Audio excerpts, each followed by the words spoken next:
Hola, ¿qué tal? Bueno, vamos a dar inicio a la quinta de las conferencias de este ciclo llamado Epidemias, Pandemias y COVID-19 desde la historia. Y bueno, me da muchísimo gusto presentar y tener aquí con nosotros de manera virtual a Marcos Cueto. Él es historiador peruano que recibió su doctorado en la Universidad de Columbia en 1988.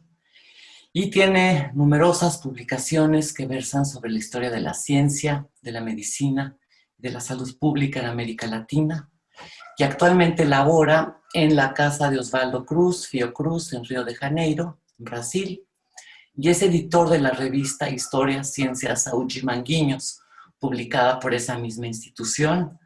Y bueno, tiene múltiples libros de consulta obligada, artículos, y solamente quiero mencionar uno de ellos, que es particularmente importante en estos momentos que estamos viviendo, que se llama El regreso de las epidemias, salud y sociedad en el Perú del siglo XX, publicado por primera vez en 1997 y que recientemente está en formato digital y actualizado. Y bueno, creo que es una buena manera de aproximarse al trabajo de Marcos para quienes no lo conocen y de revisarlo para quienes sí lo conocen en esta versión ampliada y puesta al día en el prólogo del libro. Marcos, bienvenido. Muchísimas gracias por aceptar la invitación. Eh, Realmente estoy muy agradecida y bueno, sin más te doy la palabra y muchas gracias nuevamente. Muchas gracias a Claudia Agostoni, al Instituto de Investigaciones Históricas de la UNAM, y un privilegio estar con ustedes hoy. Lo que voy a tratar es hacer como una revisión historiográfica que sin duda va a ser incompleta porque creo que es difícil para un solo autor ver todos los trabajos que se han hecho en la región latinoamericana, pero que voy a tratar de mostrar cuáles son algunos de los grandes temas que se han tratado y algunos temas de que están pendientes. Esta primera lámina es como un esquema de la presentación que voy a tratar de seguir. Creo que ha habido en las últimas décadas diferentes enfoques para estudiar las epidemias y considero que todos ellos son válidos. No estoy proponiendo en esta presentación uno por encima de otro. En segundo lugar, voy a mencionar temas en algunos estudios recientes y alguna bibliografía también para el primer punto, en que de antemano pido disculpas si es que estoy pasando algunos artículos o libros editados que en parte no cabían en una presentación y en esta presentación. Luego le voy a dar un poco de espacio a las imágenes del archivo, sobre todo de la Organización Mundial de la Salud, porque supongo que como muchos investigadores nos hemos dado cuenta en los últimos años, por lo menos yo, que las imágenes y la leyenda de las imágenes dicen mucho de los materiales de texto que encontramos en los archivos. Y al final algunas referencias bibliográficas y temas que faltan. Yo creo que los primeros estudios sociales serios sobre epidemias tuvieron un interés en el periodo de la conquista y en el periodo colonial, en que se generó una discusión de en qué medida estas epidemias conocidas en Europa, pero desconocidas en las Américas, como el sarampión, la viruela, habían causado un colapso demográfico e ayudado a la conquista, ¿no? Hay un famoso libro de Crosby que es actual hasta el día de hoy. Lo cito aquí en castellano, publicado por la UNAM el año 91, pero originalmente fue publicado en inglés el año 72. Hay otro libro de Cooper, también importante, sobre México, publicado el 65 y recién traducido el 80, que trata más bien de otro aspecto de interés en esa época, los años 60 y 70, que es cómo las epidemias tienen un impacto en la organización de la salud pública, ¿no?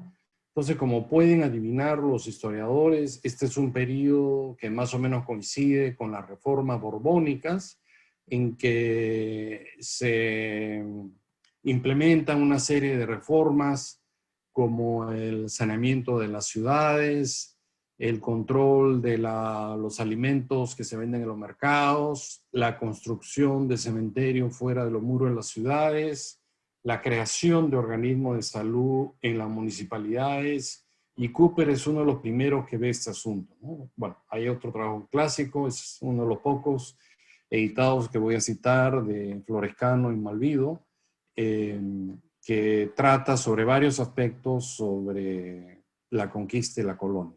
Solamente resaltando que ese es un debate que continúa y ese enfoque demográfico sigue siendo válido, y no es que haya una posición única, hay otros estudios que demuestran o que creen que, que, que la llegada de estas epidemias europeas no significaron una razón determinante para la conquista, ¿no? Quiero citar rápidamente estos libros porque creo que de alguna manera en un periodo más reciente llevaron esas preocupaciones demográficas e institucionales, ¿no? Un libro, creo yo, importante de Oliver, que analizaba tanto el lado demográfico como el impacto social. América Molina ha publicado varios libros sobre el tema, estoy citando solamente uno acá. Una autora americana, Angela Tucker, que ve también este aspecto institucional, y Heather McCrea, de que lo trata también desde un punto de vista sobre todo institucional. Entonces, en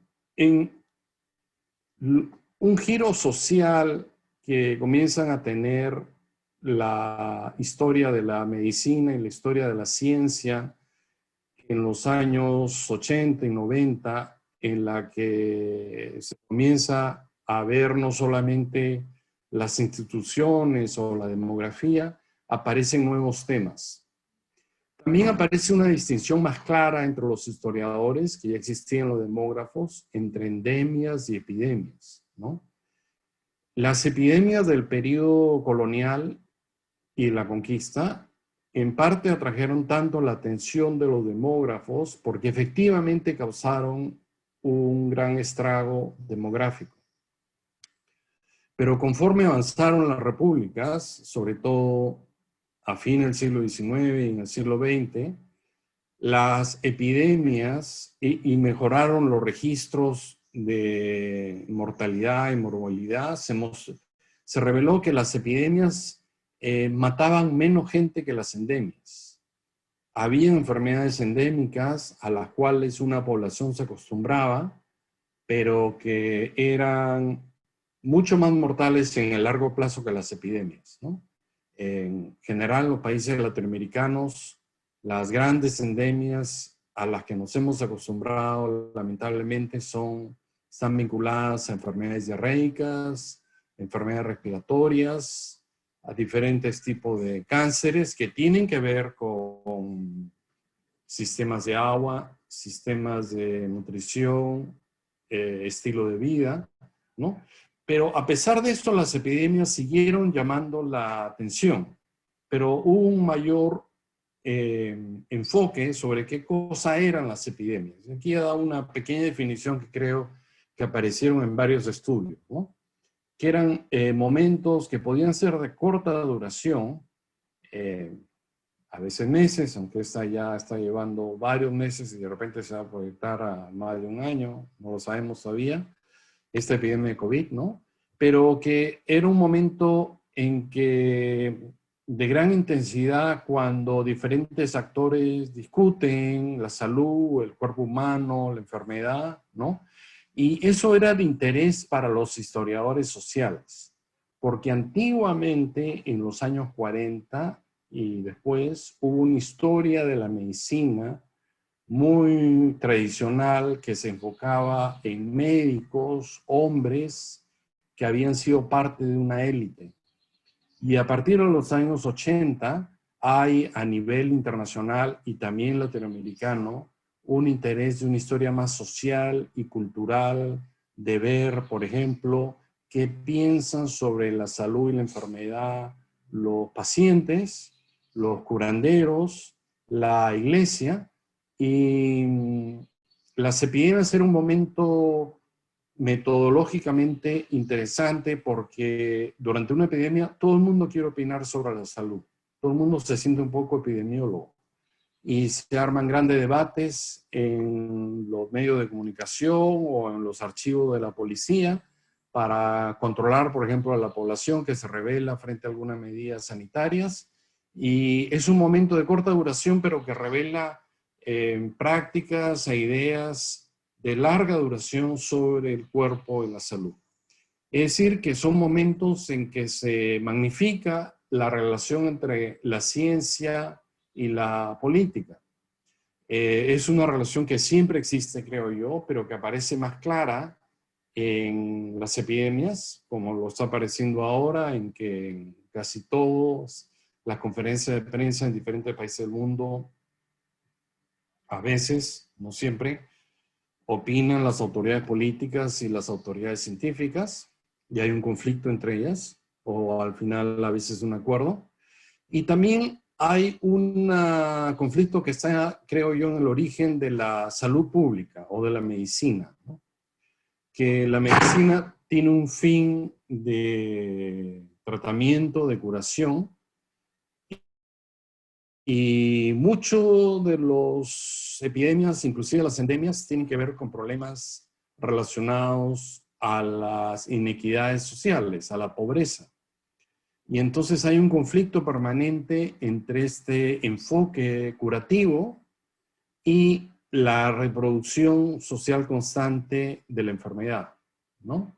Es lo que en algunas partes, no sé si han escuchado esa metáfora, yo la recuerdo de Perú, que los médicos eran muchas veces como bomberos que trataban de apagar una casa en que la cocina y el horno estaban constantemente provocando fuego, ¿no? Entonces que llegaban a mitigar un poco las llamas de la ventana, pero que no resolvían el problema de fondo. Y luego, otro aspecto que me parece que se encontraron en el estudio a partir de los años 80 de las epidemias es que alguna o la gran mayoría parecen atacar a todas las clases sociales, ¿no? Eso pasó, por ejemplo, o a todos los países, ricos y pobres. Inclusive con el SIDA pasó, parecía que era una enfermedad que daba a los países desarrollados y en desarrollo. O el COVID, que parecía al comienzo daba por igual a ricos, podía dar a clases medias y a pobres.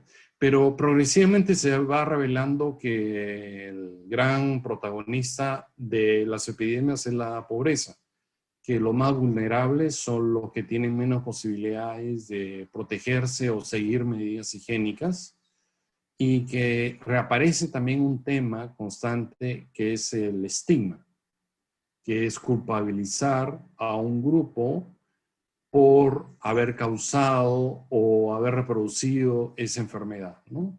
Uno de los casos más conocidos es de la Edad Media, que se culpaba a los judíos de la lepra. En el Perú y en muchas ciudades latinoamericanas de comienzo del siglo XX, cuando hubo peste bubónica, se culpaba a los chinos inmigrantes, porque en parte la enfermedad provenía de Hong Kong. Fujimori, en los años 90, le echó la culpa del cólera a los sucios, entre comillas, que era la gente que vivía en zonas urbanas marginales y según él no le gustaba lavarse las manos, sin tomar en cuenta de que 50% de la población no tenía acceso al sistema de agua. Y un caso más revelador últimamente, o en las últimas décadas, fue el SIDA, ¿no? De que el estigma era contra los homosexuales. Entonces, yo creo que ha habido como estos grandes temas en los estudios recientes sobre epidemias, ¿no? Primero, ha habido algo que quizás no está del todo acabado, que llamaría estudios sociales, pero ver esta relación entre medio ambiente y inequidad, ¿no? Muchas veces los historiadores de medicina han tenido que aprender algo de salud pública, cómo se malaria, cómo se transmite la fiebre amarilla, en qué tipo de ambiente le gusta vivir la Aedes aegypti, que es el mosquito de la fiebre amarilla, ¿no? Había un funcionario de la Rockefeller que dijo una frase que suena un poco absurda, pero que tiene algo de razón, que es: para luchar contra un mosquito hay que pensar como un mosquito, ¿no? Y era porque había que saber los estilos de vida que tenían los mosquitos, el de malaria, que es Anófeles, le gustan los pantanos, la Aedes aegypti, le gustan las aguas limpias y estar cerca de los seres humanos, ¿no? Entonces, estos estudios sociales trataban de encontrar una relación entre el medio ambiente, por ejemplo, por qué hay criadero de mosquitos, ¿no?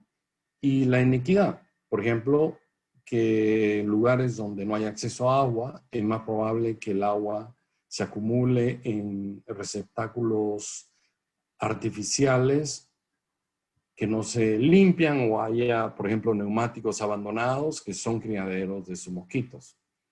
También hubo un enfoque todavía con problemas políticos y culturales, de lo que voy a hablar en un momento, y de cómo en las epidemias se produce un desencuentro, más bien diría un desencuentro intercultural, ¿no?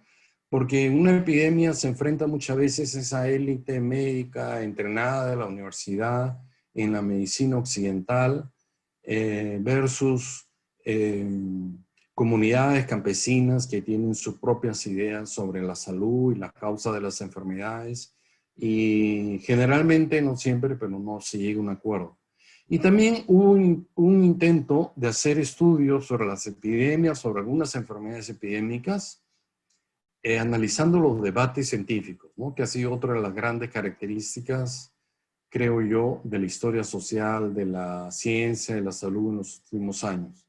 Muy influenciado por autores como Bruno Latour, de ver cómo se crean redes internacionales o epistémicas y cómo hay disonancias entre especialistas hasta que al final se llega a un acuerdo, o cómo ellos llegan a definir diferentes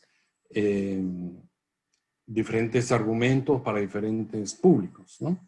Después voy a tratar de poner algunos ejemplos de libros escritos, creo yo, sobre todo en una u otra corriente, aunque es difícil separarlas por completo, ¿no?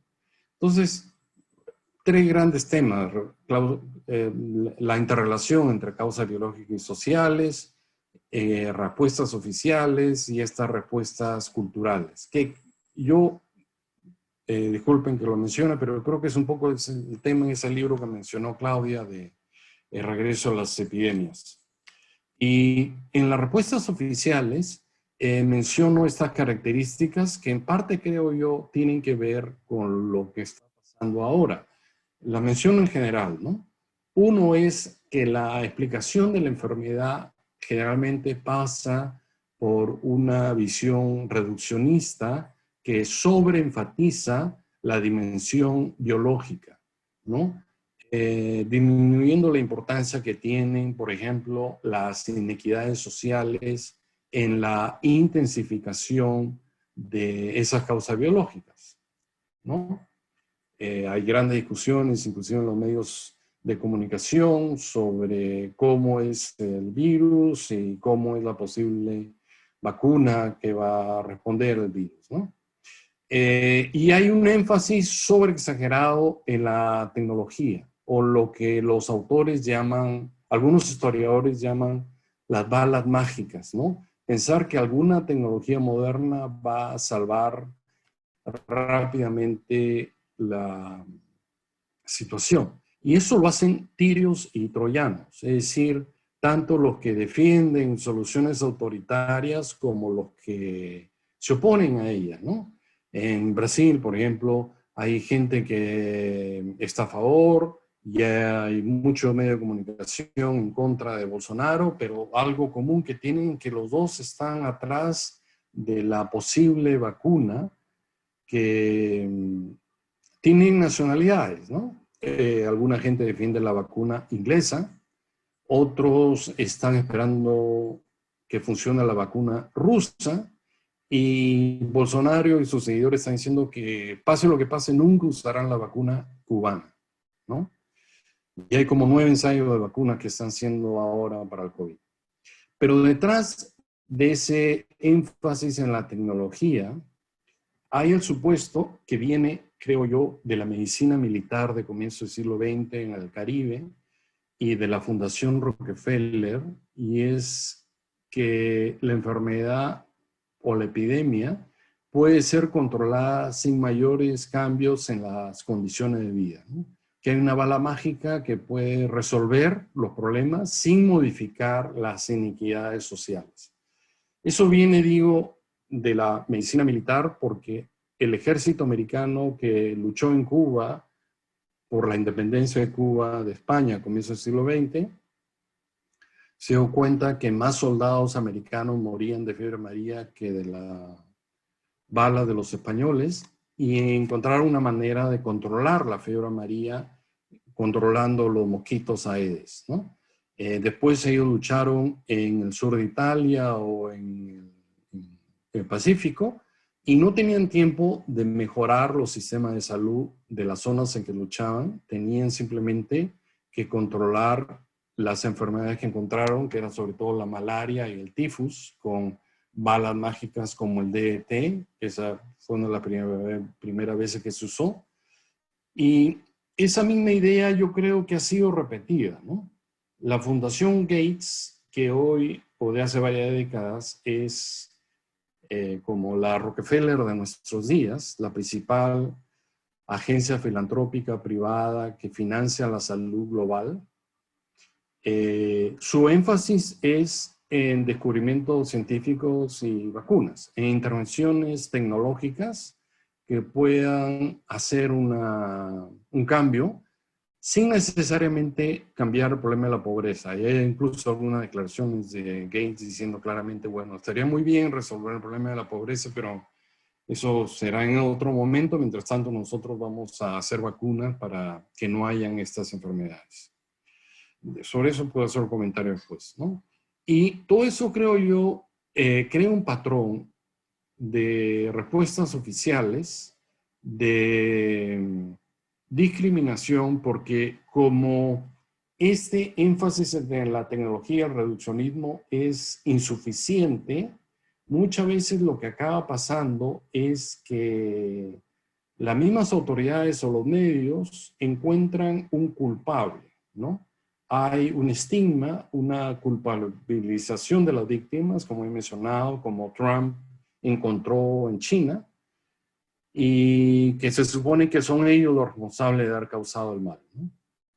Otro problema es la discontinuidad, ¿no? Que las campañas contra las epidemias o algunas enfermedades endémicas se colocan plazos, como lo hacen a veces los militares, de ganar una batalla con un vocabulario muy militar para cierta fecha, pero el objetivo verdadero no es tanto la erradicación o la eliminación de ese mal, sino una reforma que permita volver al patrón de respuestas temporales, ¿no?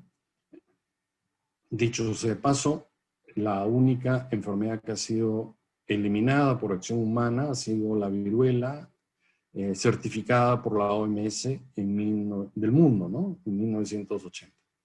Y hay una fragmentación, hay como diferentes respuestas con respecto a la epidemia.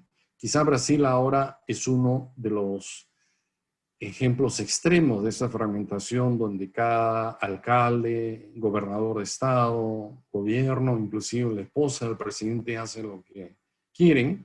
No hay una respuesta nacional, pero en diferente medida esa fragmentación se refleja en otras respuestas oficiales, ¿no? Quería mostrar esta foto rápidamente del archivo de la OMS sobre el Perú. Pisa, que es una localidad en Cusco, cerca al Cusco, rural, y están usando, pues una de las primeras veces que usan el DDT contra el tifus, ¿no? Por un piojo, y que fue como, había sido usado al final de la Segunda Guerra Mundial, ¿no? Y son dos imágenes que darían para muchos comentarios, ¿no? La indumentaria, ¿no? Se ve claramente la diferencia entre una persona que parece que tiene una especie de uniforme, está aplicando el tifus, y un campesino, una indumentaria más clásica de donde vive, alguien atrás que se está riendo, la mujer que tiene como una mirada de desconfianza, ¿no? Y lo que está en cursiva es parte de la leyenda, ¿no? Como diciendo, viajaron por antiguos caminos, es decir, como que están civilizando a la población que no ha sido parte de esta núcleo occidental que sobre todo estaba concentrado en Lima, en la costa, ¿no? Entonces la campaña contra las epidemias también como parte de un esfuerzo civilizatorio de la medicina occidental y de erradicación no solo de la enfermedad, sino de las creencias de la medicina tradicional. Paso rápidamente unos afiches, unas imágenes que aparecieron en un libro que publiqué en México sobre malaria, gracias a Claudia. Este es un afiche que usó la OPS. Creo que esta no la usé en el libro. Pido disculpas porque el libro lo tengo en mi oficina y varios meses no puedo ir a mi oficina. Pero la leyenda es algo así como que este pobre campesino mexicano nadie lo quiere, ¿no? Ni siquiera su pobre perrito que está famélico. Y algo más abajo diciendo, en verdad no es que tenga sueño, no es que sea flojo o un holgazán, lo que pasa es que tiene malaria, ¿no? Entonces, este es un supuesto que existieron muchas epidemias y que existió en la época de la Rockefeller y creo que existe ahora por Bill Gates, que el origen de la pobreza está en la enfermedad, en la epidemia, y que si se corrige la enfermedad, esta persona rápidamente van a correr entusiastamente a formar parte del mercado de trabajo, ¿no? Hoy, con una visión menos ingenua, podemos decir que en verdad es al revés, que el origen de la enfermedad es la pobreza y que eso es lo que hay que corregir. Pero esa fue una imagen muy común de la Organización Panamericana de la Salud. Dos, rápidamente, cómo culturalmente se mezcla con un estilo, un discurso militar, ¿no? Luchar contra la malaria. Paludismo era el término usado en malaria en México.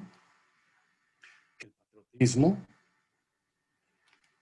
Y esta es una de las pocas que muestra una mujer, que me pareció interesante, y que también muestra quizás un pequeño nivel de tensión, que va a ser más claro en una siguiente, en que un funcionario de salud está pidiendo como una muestra de sangre, porque en la sangre tenían que encontrar el plasmodio, que es el que produce la malaria, ¿no? Están en Yucatán. Fue importante, habían varias fotos de Yucatán como diciendo, miren, hasta en zonas indígenas estamos haciendo progresos y no hay resistencia, cuando en verdad los documentos mostraban que había resistencia a, por ejemplo, entregar sangre a una persona que venía de alguna ciudad importante o de la capital, ¿no? Porque como digo en el libro, muchos hombres sabemos que cuando entregamos sangre hay el peligro que perdamos nuestra virilidad. Bueno, esta es otra interesante en que muestran cómo las personas colaboraban, ¿no? Y la dificultad de la operación del rociado del DDT. Había que sacar los muebles de la casa, aquí la señora está ayudando, y después tenían que hacer las paredes, ¿no? Porque al principio era de que si el mosquito estaba en la pared de una casa de una pared con DDT, iba a quedar paralizado, pero después no funcionó. Algunas casas no tienen paredes, sino, o sea, cañas. En cañas se habla en peruano, no estoy seguro cómo se dicen. Y muchos campesinos tienen varias casas, que según el lugar de cultivo o los diferentes cultivos que tienen, ¿no?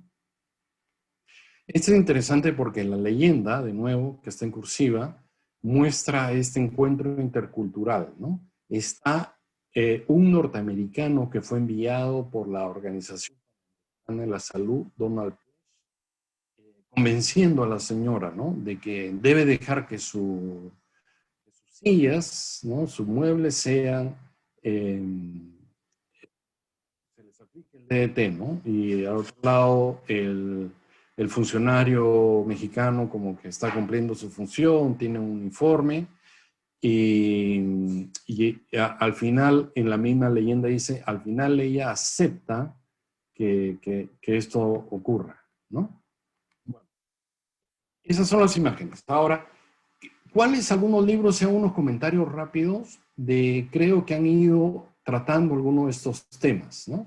Y después entiendo que se va a filmar esto, puedo enviar la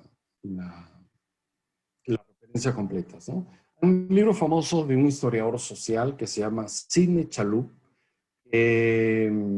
trató sobre la fiebre amarilla en el siglo XIX en Río de Janeiro, cuando Río de Janeiro era la capital de un imperio, ¿no? El imperio brasilero duró hasta el fin del siglo XIX, y que vio dos asuntos importantes, ¿no? Cómo la fiebre, las epidemias de fiebre influenciaron el proceso de urbanización de Brasil. Cortizos es una palabra que, por lo menos en el español peruano, quiere decir callejones. Son como casas tuburizadas en las ciudades, donde viven los pobres, ¿no? No son exactamente zonas urbanas marginales, sino casas deterioradas, ¿no? Y también él vio cómo, habiendo tanta población negra, las respuestas a las epidemias de fiebre amarilla combinaron creencias sobre la enfermedad de esa medicina afro-brasilera. Luego hay un famoso libro de Jaime Benchimol, en que él trata de cómo la llegada de esta idea pasteuriana de que las enfermedades, la fiebre amarilla es producto de un mosquito, ¿no? No es tan fácil, y él estudia a un perdedor de esa discusión científica. Al comienzo mencioné el tema de la discusión científica, y ese es un claro caso de un estudio un poco al estilo de Bruno Latour cuando estudió Pasteur, de cómo en el Brasil ocurrió ese proceso de convencimiento que demoró mucho tiempo, que finalmente llevó al triunfo, entre comillas, de Osvaldo Cruz, que es el nombre del instituto en que yo trabajo ahora, ¿no? Que es el héroe médico brasilero. Hay varios estudios sobre la gripe española del año 18, menciono unos hechos por una historiadora brasilera. Hay un estudio político importante de Ana María Carrillo, que apareció en Historia Mexicana. El SIDA ha sido otro tema muy tratado por varios historiadores. Solo menciono uno de los libros en inglés que trata de dar una versión panorámica, en que es interesante, entre otras cosas, porque en el SIDA actúan con claridad no solamente los servicios oficiales, sino organizaciones no gubernamentales, personas viviendo con la enfermedad, y se hacen alianzas transnacionales, ¿no? Entonces, el CIDE es como hace un caso único para ver cómo algunos temas van más allá de la salud pública, ¿no? Derechos humanos, derechos de las minorías sexuales, el precio de los medicamentos, ¿no? Mi libro, que es este, que salió hace poco con un nuevo prólogo por el Instituto de Estudios Peruanos, y menciono al final, esto es solamente un ejemplo de un joven brasilero que ha hecho un esfuerzo por estudiar la epidemia de peste de comienzo del siglo XX de una manera transnacional, ¿no? Aplicando las ideas que son más o menos nuevas, importantes, de la historia global, ¿no? Él ha hecho investigación en archivos no solo de Río, sino de Francia, porque habían varias misiones francesas, de Inglaterra, de Italia, porque habían, y de la India. Y ya ha demostrado de que lo que se llegó a establecer sobre qué era la peste, sus características clínicas, el suero, la vacuna, fue resultado de una negociación entre científicos, médicos y salubristas de todos estos lugares, ¿no? Bueno, y hay más estudios que menciono rápidamente que ven los aspectos sociales y culturales y en parte rescatan algunos aspectos institucionales y demográficos del primer momento, ¿no? Es el libro importante de Claudia, sobre las viruelas. Hay un argentino que ha escrito sobre una de las grandes epidemias del siglo XIX en la Argentina, ¿no? La de 1871, que siempre había tenido artículos o unos trabajos muy tradicionales, pero este es como una verdadera historia social. Si no me equivoco, fue publicado en el siglo XXI y es en gran parte una historia, creo que cultural.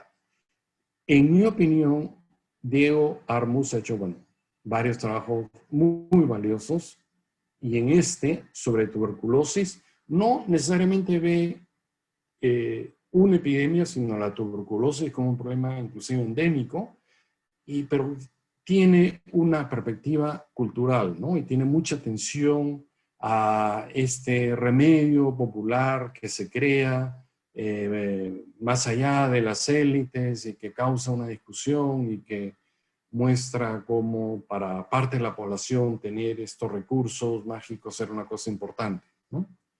Y un libro reciente que salió sobre México, que vuelve ese antiguo tema de las instituciones, ¿no? En el siglo, a la postremería del siglo colonial, eh, y de qué manera la salud pública cambia con la ilustración. Una cosa parecida a la que había hecho Cooper, que mencioné en la primera lámina. Bueno, por último, ¿por qué creo yo que puede ser interesante estudiar el tema de las epidemias para un historiador? Y digo que cualquiera de los enfoques anteriores es válido, ¿no?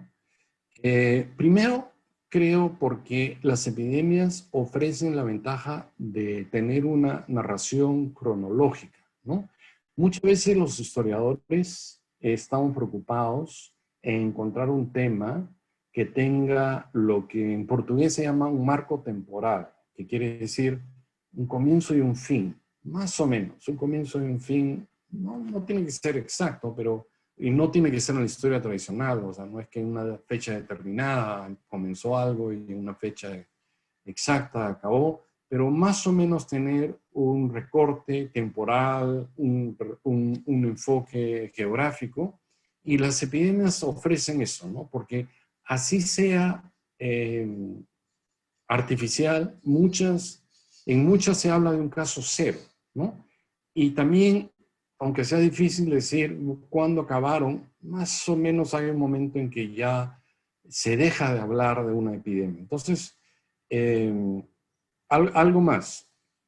Metodológicamente creo que puede ser una ventaja, porque muchas veces cuando yo he ido, bueno, con excepción del excelente archivo de la Secretaría de Salud, pero cuando he ido a otros archivos en Perú, inclusive en Brasil, otras partes, he sentido que quien organizó el archivo tenía algo en contra del historiador de la salud, ¿no? Que él quería dejar que todos los materiales estuvieran fácilmente identificados para el historiador económico, el historiador político, pero que escondió los temas de salud, ¿no?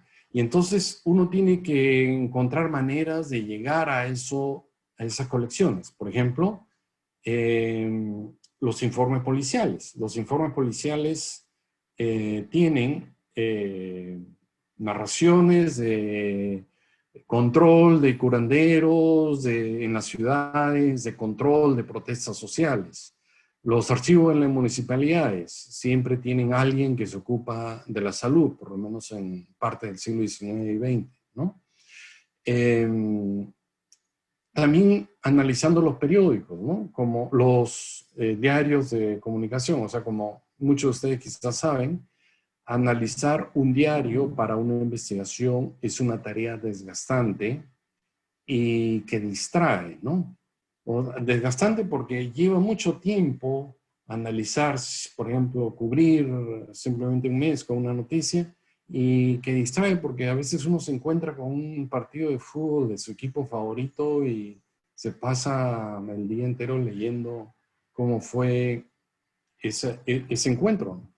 Y se olvida de que en verdad estaba ahí para investigar un tema histórico. Bueno, luego es una ocasión única la epidemia para ver la interacción entre dimensiones biológicas y sociales, creo que eso ya lo mencioné, para ver otros actores sociales que opinan sobre la salud, como curanderos, como la iglesia, como supuestamente llamados charlatanes, ¿no? Un aspecto general que se podría decir para la historia en general, que es el contraste entre los discursos y las prácticas. Hay muchos discursos que se hablan de qué es lo que van a hacer, siempre cosas gloriosas, y en la práctica es diferente los presupuestos y lo que en verdad se implementa, ¿no? Algo más que puede ser interesante para el historiador de la salud, desde hace muchos años se creó una frontera entre la curación, el tratamiento y la prevención. La curación, los clínicos tenían más poder, supuestamente eran más científicos, tenían más recursos. Y los que se ocupaban de la prevención, como los salubristas, tenían menos poder, menos dinero, y estaban supeditados a la medicina en muchos países, ¿no? Y en una epidemia se muestra que esa separación es artificial. En la epidemia del SIDA de Perú, por ejemplo, en los medios de comunicación aparecía el inmunólogo de la principal universidad médica hablando sobre cómo se transmitía o no el SIDA, ¿no? Luego el estigma, que es un tema muy interesante, porque el estigma es un reflejo de un racismo, por ejemplo, o una discriminación que antecede a la epidemia, ¿no? Pero que se intensifica en la epidemia. Entonces es una ocasión para ver con mayor claridad este tema, ¿no? Y luego los recursos humanos, que es un tema creo que vital, que no se ha prestado suficiente importancia, y las balas mágicas que ya estudié. Cómo creo que muchas veces nuestro sistema de salud recurren a soluciones temporales y a programas verticales, que son las balas mágicas, ¿no? Sin embargo, hay temas pendientes, ¿no? Con eso acabo. Quizás deberíamos volver a las preocupaciones demográficas y en parte económicas que había en esos primeros estudios de la epidemia, ¿no? Creo que se abandonó por lo que ya dije, es decir, que se encontró que las endemias mataban más gente que epidemias en el siglo XX, por lo menos, quizá con algunas excepciones, ¿no? El cólera mató a mucha gente en el Perú, y no más que mató, afectó a mucha gente en el Perú, y no se sabe qué va a pasar con esta epidemia de COVID. Había un problema metodológico adicional. Hacer un buen estudio demográfico exige tener acceso a una serie de fuentes. Por ejemplo, para los que estudian historia colonial, era sobre todo parroquiales, ahora de diferentes organismos estatales, y es un trabajo metodológico mucho más minucioso y desgastante, ¿no? Género no ha aparecido, creo, tan claramente en estos estudios de epidemias. Y eso es para mí llamativo porque, por ejemplo, en el Perú se considera que las mujeres son las primeras, en las zonas pobres, rurales, son las primeras que se ocupan de la salud de la familia y la que, entre otras cosas, responden a la epidemia y tienen sus propias ideas de la salud del cuerpo. Bueno, otros tres temas que menciono como perspectivas, ¿no? En los últimos años ha habido un esfuerzo de hacer en general en la historia, no solo en la historia de la salud o la historia de la ciencia, una historia global. En la historia de la ciencia hay un autor francés que se llama Capin Raj, que es el profesor de este brasilero que mencioné, Matías Duarte. Ellos han tratado de hacer esta historia global, pero creo yo que no solamente para el caso de epidemias, sino para muchos trabajos de historia, donde yo trabajo, es un programa de maestría y doctorado, de que vemos tesis y soy editor de una revista, muchos artículos y tesis llegan con la palabra historia global, ¿no? Como si los autores adivinaran que si tuviera el término global ya tiene una ventaja, ¿no? Términos en desventaja, por ejemplo, ahora son centro y periferia, ya no se usa casi, ¿no? Pero muchas veces no se entiende bien, no se acaba de definir qué es historia global. A veces aparece como historia comparativa, a veces aparece como una historia de adaptar los paradigmas del exterior, pero no en ese sentido de una negociación transnacional entre lo que se ha venido a llamar intermediarios, ¿no? Bueno, hay una cosa muy nueva que hay un historiador australiano que se llama Warwick Anderson que está planteando, y es combinar la historia de la salud con la historia del medio ambiente. Y a eso lo está llamando salud planetaria, porque hay un movimiento general en la salud que en el futuro deberíamos promover una salud planetaria, es decir, un cuidado de la salud de las personas con la salud del medio ambiente, el deterioro climático, entre otras cosas. Eso recién está comenzando, no está claro cómo va a ser, pero en algo se ha hecho cuando se han analizado los problemas medioambientales. Bueno, y lo último es sobre el neoliberalismo, ¿no? Que yo creo que plantea un nuevo reto a los historiadores de la salud. Hace unos años había una discusión si los historiadores debían concentrarse solamente en la primera mitad del siglo XX. Y la mayoría lo hacía, ¿no? Jaime Benchimol, por ejemplo. Pero después, algunas personas, entre las cuales me incluyo, nos comenzamos a estudiar la segunda mitad del siglo XX, viendo los problemas políticos de la época, sobre todo la Guerra Fría. La Guerra Fría, el objetivo era erradicar no solo la malaria, sino erradicar el comunismo, en una lucha ideológica de las dos superpotencias. Pero desde los años 80 y 90, creo yo, se ha creado un nuevo contexto político en que hay muchos gobiernos que han seguido políticas económicas neoliberales que nos plantean nuevos problemas históricos. Por ejemplo, nuevas epidemias, generalmente causadas por virus. Ébola, SIDA, es un virus, un retrovirus, H1N1, ahora el coronavirus, y que creo yo, solo menciono dos ideas que son muy preliminares, son producto de estas políticas neoliberales que pensaban que había que reducir el tamaño del Estado, recortar los servicios sociales, precarizar los sistemas públicos de salud e inclusive privatizarlos. Y eso es lo que ha llevado en parte al desastre que ahora estamos viviendo. Y el otro gran tema es que incluso las respuestas al neoliberalismo, como por ejemplo fue el gobierno del Partido de los Trabajadores aquí en Brasil, han tenido una contradicción, en mi opinión, que, bueno, y que comenzaron inclusive en la época de Fernando Henrique, en los años 90, después vino en 2013 el gobierno de Lula y después el gobierno de Dilma Rousseff, pero que creían que iba a ser posible tener políticas económicas neoliberales y un sistema de salud más o menos nacional, que en Brasil se llama SUS, Sistema Único de Salud. Y eso yo creo que era una contradicción, porque esas políticas neoliberales creaban inequidad, que hacía más vulnerables a unos con respecto a la enfermedad, y creaban también una agenda social.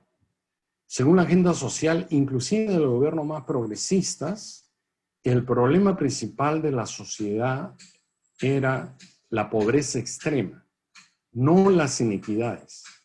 Y habían programas para la pobreza extrema muy buenos. En Brasil se llamaba Bolsa Familia, que ayudaron a muchas personas, pero no modificaron las inequidades y que ahora se están revelando en esta epidemia. Entonces, yo sé que es un reto y que lleva toda una discusión que confieso no tengo totalmente resuelta, que es cómo hacer historia del presente, pero que yo recuerdo algún profesor que tuve cuando estudiaba historia en Perú, que me decía que a un momento del futuro la historia iba a ser la ciencia imperial. O sea que todo el resto de disciplinas de ciencias sociales y ciencias humanas iban a mirar a los historiadores sobre qué cosa eran realmente los cambios y las continuidades en las sociedades. Entonces, es un reto para nosotros opinar sobre el presente, pero estoy seguro que muchos de ustedes han tenido que hacerlo en estos días con motivo de este epidemia. Entonces, dejo esto aquí y estoy abierto a las preguntas de ustedes y les pido disculpas, voy a cerrar un momento la ventana de mi apartamento que están haciendo que están trabajando y se escucha un ruido. Gracias.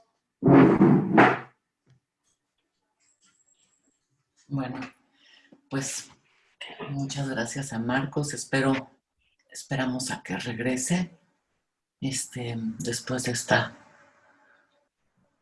conferencia. Marcos, pues muchas gracias.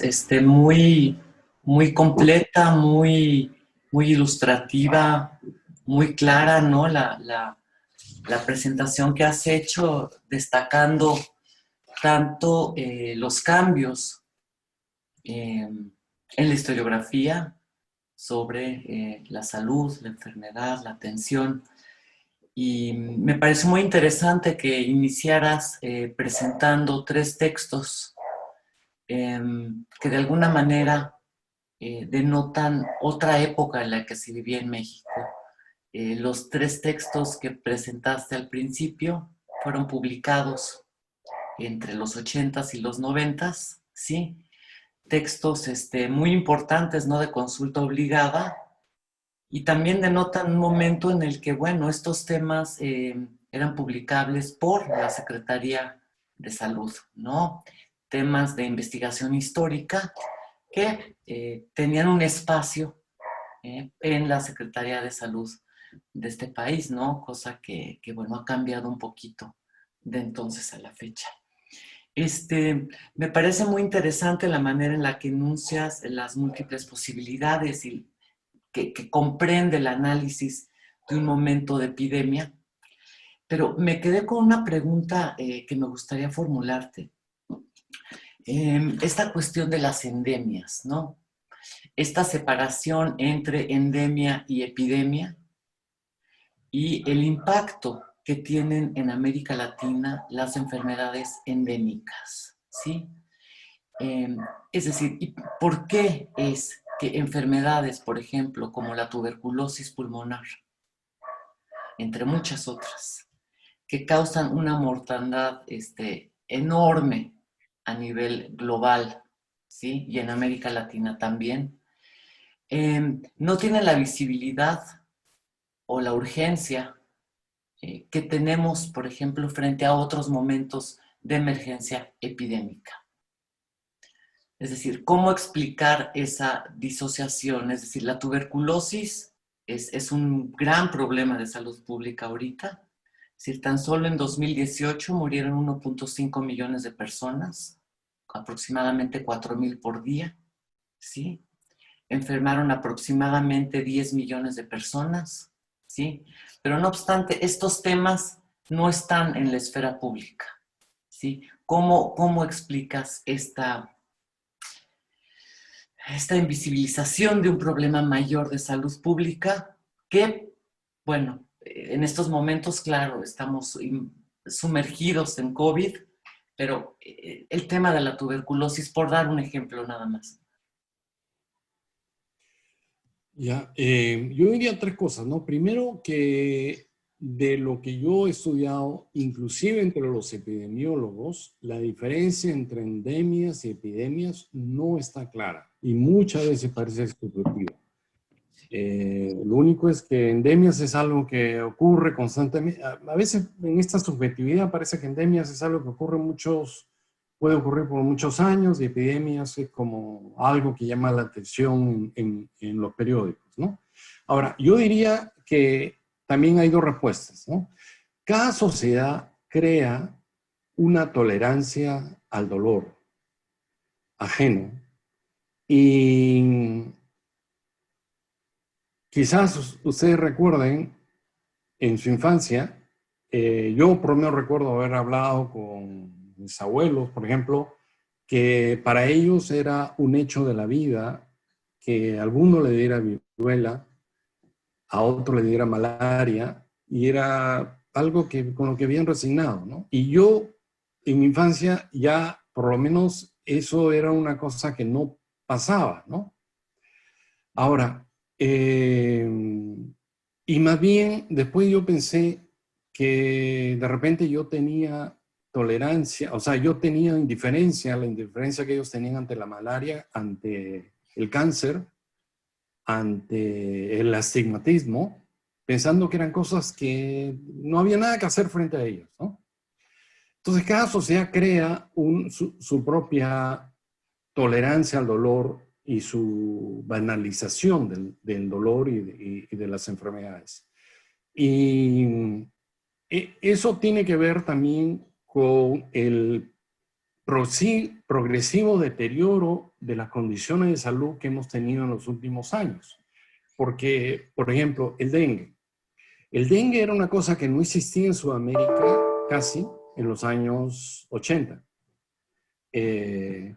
Y a partir de una epidemia que hubo en el 81 en Cuba, se comenzó a difundir con mucha fuerza en el subcontinente, ¿no?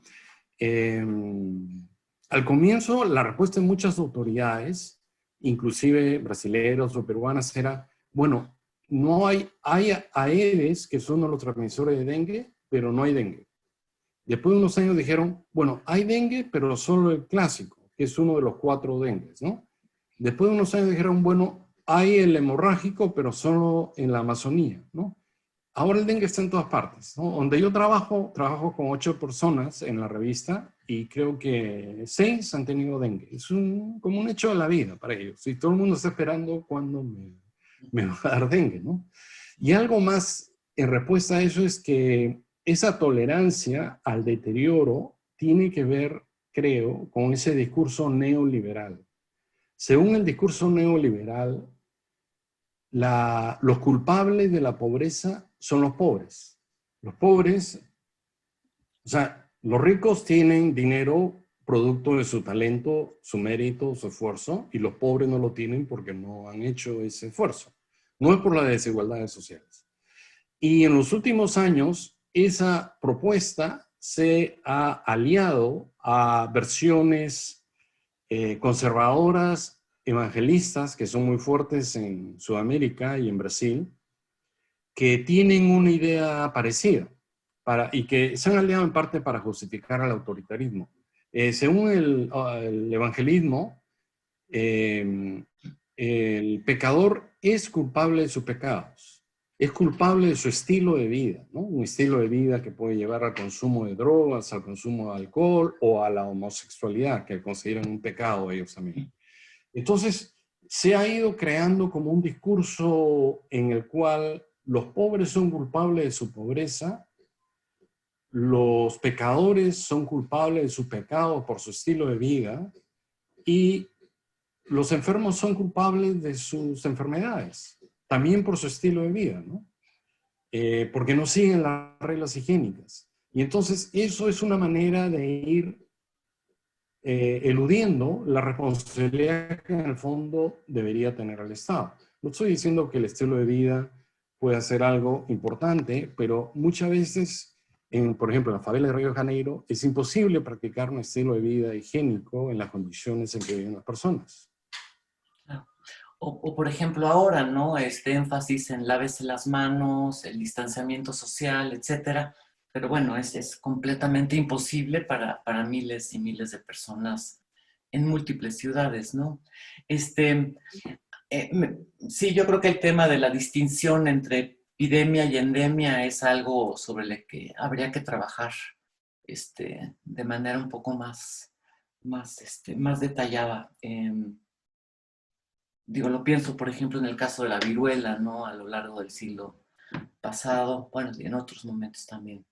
Hay una pregunta que te hacen, si te sería posible ahondar en el tema de las respuestas populares a las epidemias.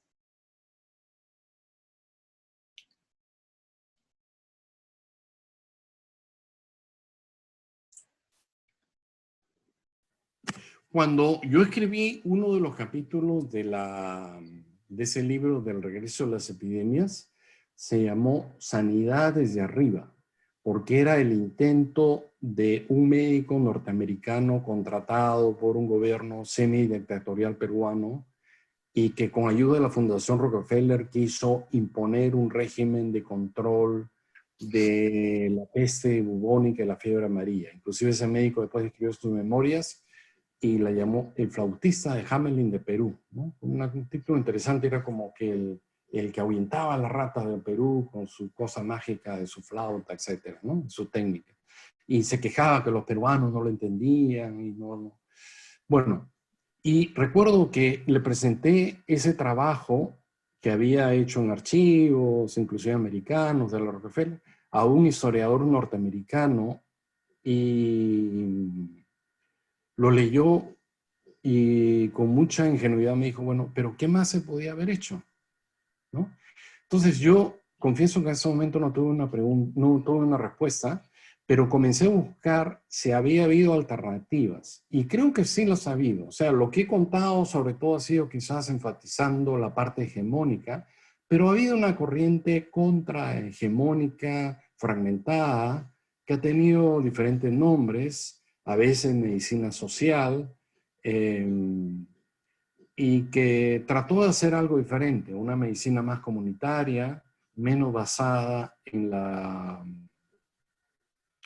tecnología. Posteriormente se llamó la atención primaria en salud. En ese libro que menciono de Regreso a las epidemias hay por lo menos 2 casos que muestro. Uno es de un médico de Puno, que es una región del altiplano de Perú, cerca de Bolivia, en que trabaja con curanderos indígenas para luchar contra el tifus.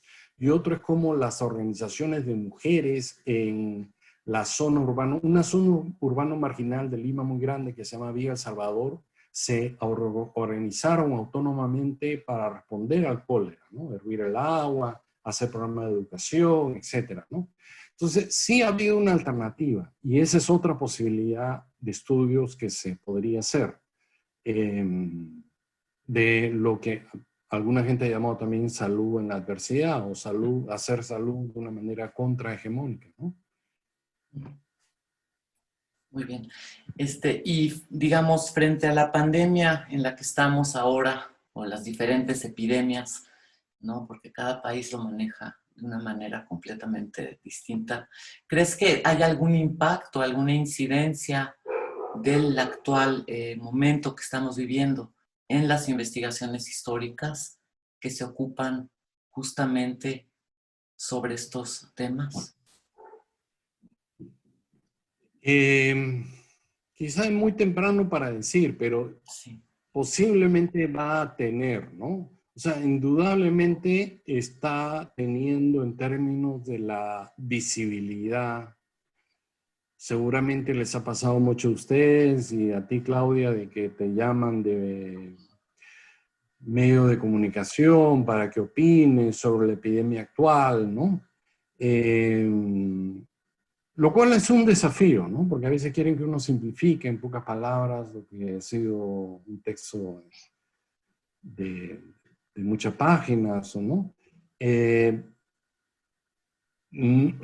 creo de que el poder no está escuchando tanto a los historiadores, inclusive no está escuchando tanto a los epidemiólogos sociales que al comienzo insistieron mucho en las inequidades sociales y en reforzar el sistema de salud. Lo que está derivando todo, lamentablemente, es en una vacuna, como si fuera una tabla de salvación.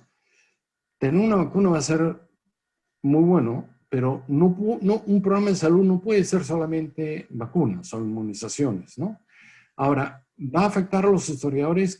Creo que sí, ¿no? Ya está afectando varios grupos, como la Sociedad Española de Historia de Medicina ha hecho un libro digital, el Instituto de Estudios Peruanos ha hecho otro libro digital sobre el coronavirus, ¿no?